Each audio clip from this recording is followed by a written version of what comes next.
view that the rioters were not doing anything wrong and that, quote, Mike deserved it, helps us to understand why the president did not ask the rioters to leave the Capitol for multiple hours. In fact, he put this tweet out at 2:24 p.m. Ms. Hutchinson, do you recall seeing this tweet in which the president said the vice president did not have the courage to do what needed to be done? I do. And Ms. Hutchinson, what was your reaction when you saw this tweet?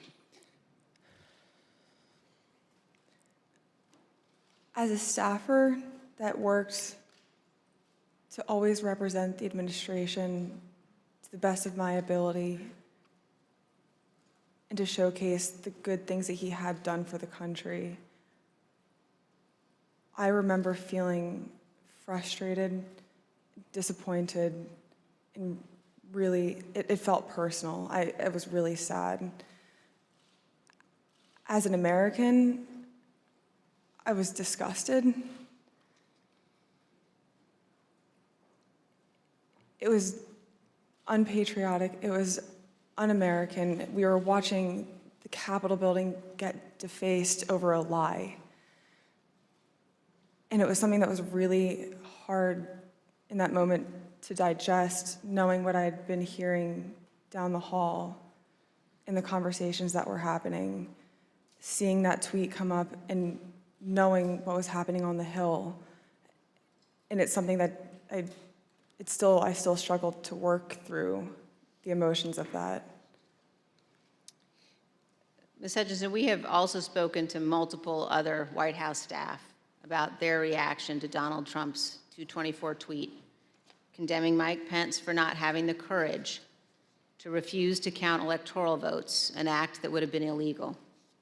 Matthew Pottinger, a former Marine intelligence officer who served in the White House for 4 years, including as Deputy National Security Advisor, was in the vicinity of the Oval Office at various points throughout the day.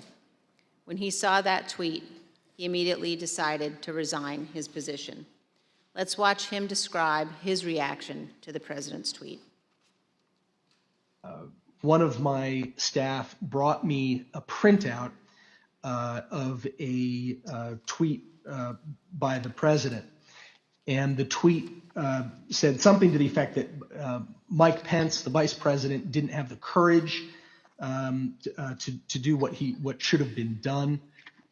I read that tweet and made a decision at that moment to resign. That's where I knew that I was leaving that day, once I read that tweet.